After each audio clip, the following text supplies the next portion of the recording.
Turn the lights on for the Tyler Bright and Early podcast, PBJ Productions' official flagship podcast for all things college football centered. I'm your host, Tyler Bright. Make sure to follow us on social media. We're on TikTok, Instagram, and X. You can watch and listen to full episodes on Spotify and YouTube. But give a rundown of the slate that we got here today. We're going to talk about Sherrone Moore being fired at the University of Michigan and how swiftly that came on Wednesday. We'll talk about the college football playoff. It's being finalized. My thoughts on it. Miami in, Notre Dame out. We'll also talk about the Army-Navy game. We'll talk Celebration Bowl and what's to come. But starting right off the bat, hot and heavy. We got to talk about it. Sherrone Moore has been fired as the head coach of the Michigan Wolverines. Michigan announced the firing effective immediately with a statement late afternoon on Wednesday, December 10th, shortly after initial reports emerged. According to, there's a quote from Ward Manuel, U of M head football coach Sherrone Moore has been terminated with cause, effective immediately. Following a university investigation, credible evidence was found that Coach Moore engaged in an inappropriate relationship with a staff member. This conduct constitutes a clear violation of university policy, and U of M maintains zero tolerance for such behavior. Here's my thoughts on this. Obviously, Sherrone Moore in the wrong. He should have known better, especially since he has a family. It's a tough situation to be in, you know. And of course, there's other reports about him being arrested, being in custody with Washtenaw County Police in the Pittsfield Township Department. And I just think there's a lot going on right now. I mean, especially when you go from being the head coach of a program like Michigan, the winningest football program in college football history at this point. And all of a sudden it gets all scraped away and it's just a spiral out of nowhere. I can't even cope to imagine what that would do to a human being in the crash out that they would ensue. But anyway, I'm not going huge into that. Here's my takeaways on what this means for the Michigan program. You know, I am surprised and not surprised at the same time of how quickly this news got out, especially Wednesday when they just rapid fired immediately announced what this was. And I think it has something to do with the sanctions that they got from the NCAA under the Connor Stallions situation. So they were just like, okay, we have to be upfront about this. We can't. I think they wanted people to know that this wasn't like that this was a completely separate issue. It's time to clean house at Michigan. It's time to clean house. And well, obviously it's probably going to happen because of the situation, but you can expect the football coach staff to be completely wiped clean and revamped. I would even say Ward Manuel. He hasn't done it, you know, under his tenure, man. Gosh, like this is brutal. This is pretty brutal. Yeah, you got your national championship, but at what cost? And could be pretty detrimental. But as far as candidates for this job, it's really a tough spot because like a week ago, you'd probably be in a lot better spot than what you are right now. You know, a week ago, you probably could have got Matt Campbell over Penn State, to be honest with you, because Michigan, when you go down the checklist of like program of what they have versus Penn State, I think Michigan's better than Penn State in pretty much every category, to be completely honest and quite frank with you. Just a better program, especially with Penn State compared to Penn State. I mean, this is a program that 2 years ago was a national champion in college football. But, you know, there's a lot of names being thrown out there. You know, Dave Portnoy, obviously one of the bigger donors that they're going to have on their side. He put his list. I don't take him seriously. I feel like half of those candidates are just clown posts. But you know, he's a big name and you have to listen to him. But I think some of his candidates are a little bit ridiculous, to be honest with you. The candidates that really stick out to me that I think in Michigan would probably consider, I think there's three names that really kind of jump to the front of mind. And I'm not sure if a lot of people in Ann Arbor are going to be really excited about these names. But nonetheless, you know, it's kind of the predicament that you have yourself in the month of December, especially after a signing period. It is also interesting the timing of the situation also of this being after signing period. You know, you get all your players, but then you fire the coach, you know, and maybe that's just because of, I don't know. I'm not going to go super in depth in that, but the first one that comes to mind is PJ Fleck. Now, people are saying, well, PJ Fleck, he's not really like a jump off the wall hire, but he's done really well at Minnesota. Has a pretty good track record. He brought Western Michigan to the Cotton Bowl, guys. Like, PJ Fleck is a pretty dang good coach. He's just at a place like Minnesota. His overall coaching record is 95-66, 7-2 in bowl games. That's a pretty good bowl record, to be honest with you. Now, are they, a lot of those are when his teams went, 7-5, 8-4. He did have a great year a couple of years back, I believe in 2019. 2019 when he went 11-2. But he has a couple of 9-4 seasons, and then a couple of like 7-5, 6-6 seasons. So, but at a place like Michigan, we have a lot more resources, a lot more backing. You have I think the most alums in the country as far as any university. People can back him. People can back him at Michigan, and it's definitely a more higher profile job than Minnesota. I think if he gets offered that job, he'll take it in a heartbeat. Another one that kind of jumps to mind as a Louisville Cardinal is Jeff Brom. Now, after doubling down, saying he's committed, that he's not looking at any other schools, might have been flirting with Penn State or not. Might have been flirting with Penn State, we're not sure. But here's the thing with Jeff Brom. He doesn't have an extension. No extension, or there's an offered extension possibly, but he hasn't signed the extension. What does that mean? He's only got 1 year. He's only signed up until this 2026 season. Could this mean that Michigan could poach him? Good possibility. He's always great for that one big upset every year. He always gets it. Even when he was at Purdue, getting over Ohio State, at Louisville, against Notre Dame, against Miami this year. He's always got those games up his bag. Clemson last year. It could be a potential option. I would hate to see it as a Louisville Cardinal alum, but definitely a possibility.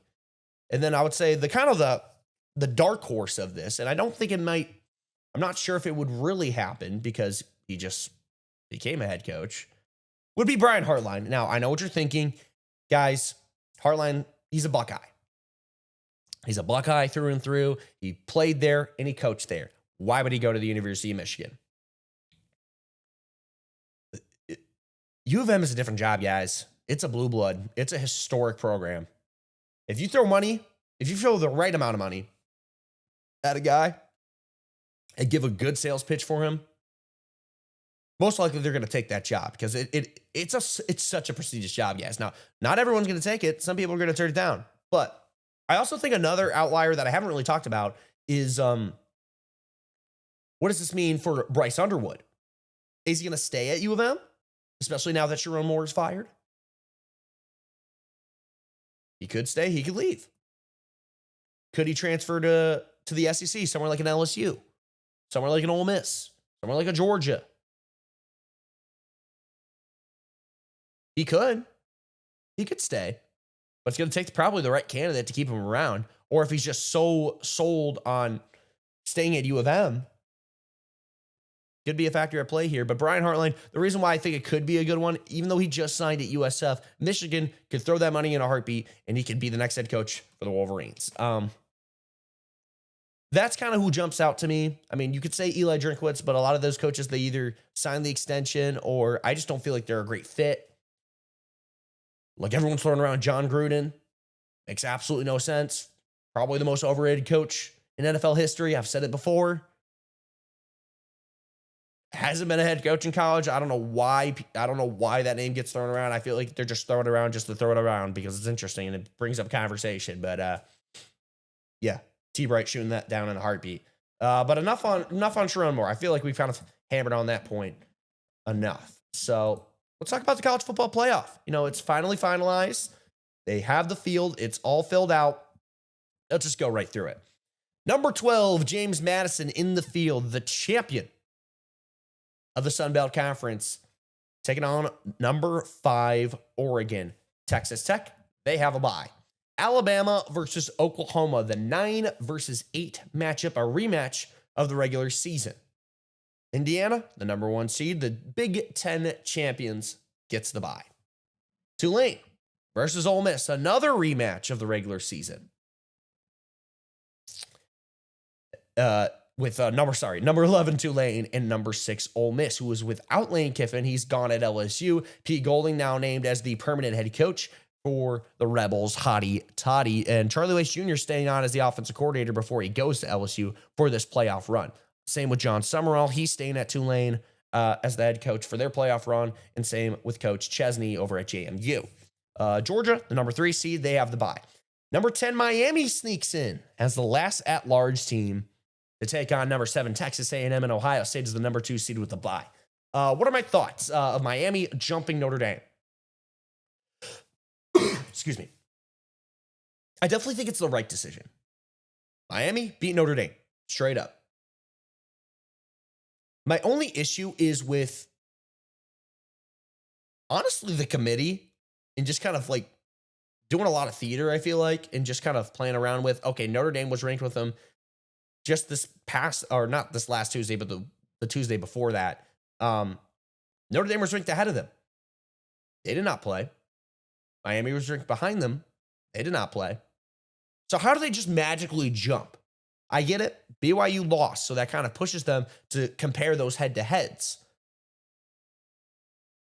But I just don't understand how you could have one team ranked ahead of them and then magically at the end of the season, we have to switch it. What was the point of the previous 5 weeks that you had Notre Dame ranked ahead of Miami? It just kind of goes to show of what I was talking about last week is like, what is the point of these selection shows? There's just no point for them. And in the future, I'm probably not going to watch them because they don't mean anything. They really don't mean anything.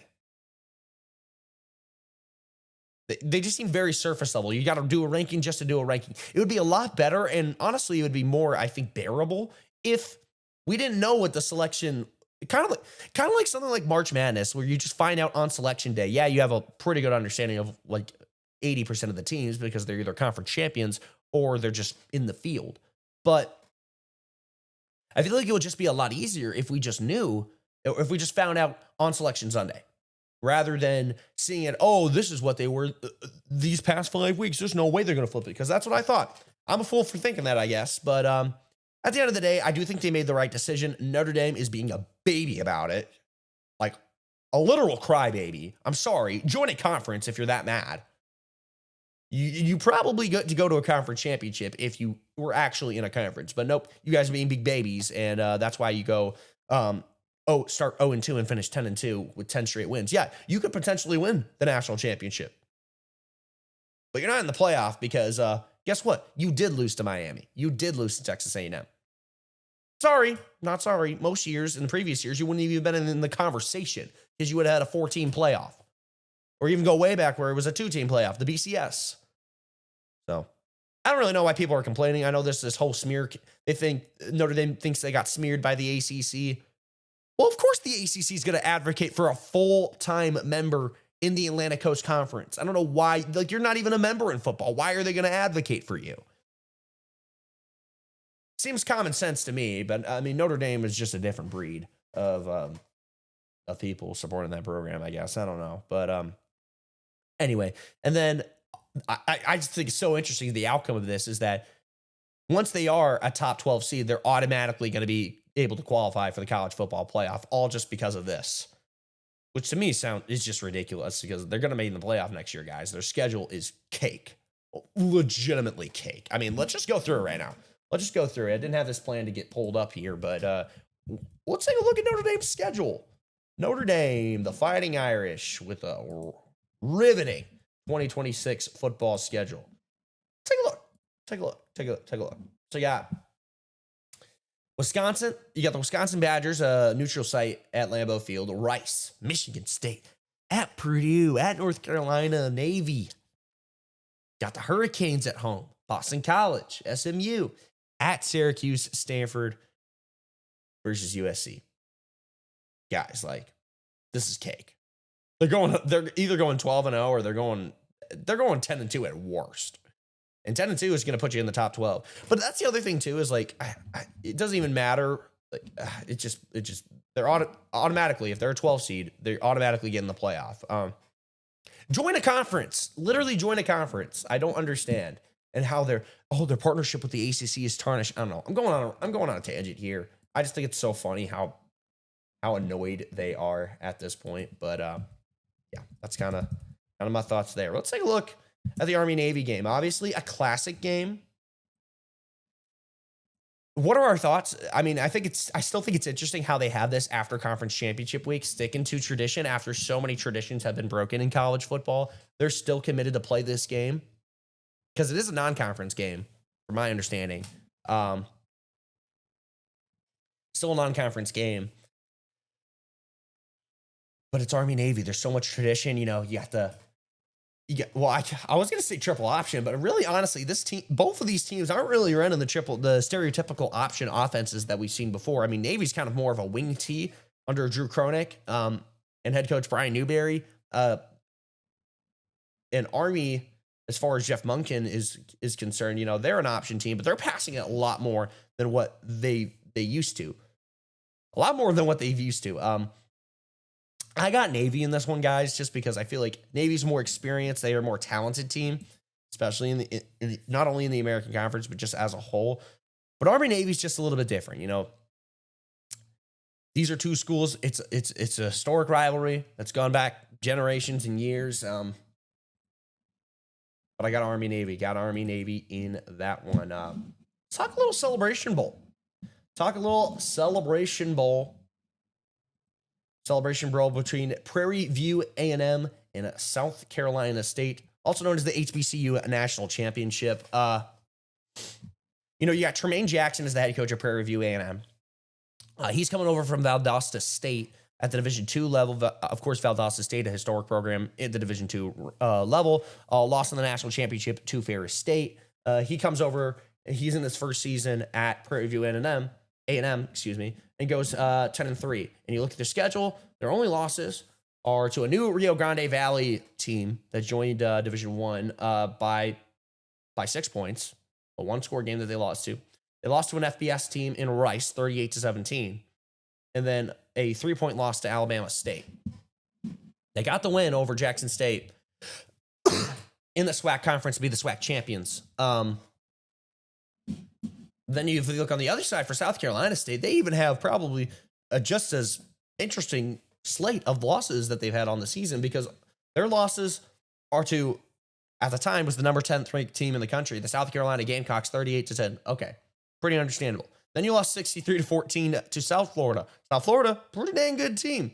And then 31-24 to Charleston Southern.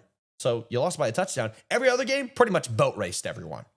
Pretty much boat race. I mean, they squeaked out a win in week 1 against Wofford. Won against Bethune-Cookman. Blew out Savannah State. Win by 1 score against North Carolina A&T. Blew out Norfolk State. Blew out. I guess they didn't blow out Morgan State. 36-30. Blew out Howard. Owned North Carolina Central and beat Delaware State 28-17. Who do I got in this one? I'm going to lean South Carolina State just because of, I feel like the competition that they face, you know, I think once you see kind of what they've done so far this season, I mean, they pretty much, like I just said it, they pretty much owned everyone on their schedule. And to be fair, Prairie View A&M has kind of as well, and they've beat a pretty formidable Jackson State team that I think a lot of people were expecting, they're going to make the Celebration Bowl, but, yeah, no. The 10th year of the Celebration Bowl. But yeah, I'm going with South Carolina State. Going with the Bulldogs in that one. Lots to come in the next coming weeks. We're going to talk about the college football playoff. We're going to talk about Bowl Mania. I'm going to do my picks for every single bowl game that's going to be happening in 2025. I'm making sure I'm not missing a bowl game. Let me check here real quick. Stand by with me. Make sure that we got the one of the bowl games here. Oh yeah, we got to talk. Well, got to talk about the LA Bowl. Got to talk about the LA Bowl between Boise State and Washington. We got to talk about every bowl game, guys. Sticking true to that. We got Boise State. We got Washington. So when you look at these two teams, Boise State, the Mountain West champions, the 3rd year in a row. Back-to-back Mountain West champions. Pretty dang good, guys, especially where we're seeing a lot. I mean, parity is so off. There's so much parity in college football that for a team to win a conference three years in a row, credit to them. Credit to Spencer Danielson and the Boise State Broncos. They're taking on a Washington team that I feel like has been pretty good. You know, they're 8-4, 5-4 in Big Ten play. Their only losses are to Ohio State, Michigan, at Wisconsin, and Oregon. Wisconsin, that one's a little bit of a stinker, especially losing that on the road. I mean, Jonah Coleman's a dog for Washington. If you haven't heard of him, look at him, bro, because bro's going to be playing on Sunday soon. I'm going to go with Washington just because I think they're more... One, Jonah Coleman, and two, I just feel like Washington is a lot better than what people have been talking about. Not a lot of people talked about him. Also, Jed Fish, another dude who could be good for the Michigan job. Was an assistant at the University of Michigan, but I feel like they're just going to go someone who's not connected with the program. Maybe I'm wrong on that. Maybe they do go with Jed Fish. He's not super connected to the Wolverines, but I think they're going to have a new name there. But nonetheless, give me Washington to win in the LA Bowl champs. And in a world where it feels like bowl games mean less and less every year, you know, obviously all these teams that are opting out of bowl games, you know, it is something to talk about. Expect a lot of changes next year in college football, whether it's for the better or for the worse. It's going to happen. Might even see expansion in the playoff, probably to 16 teams. And I probably think at this point, that's probably the route that you need to go.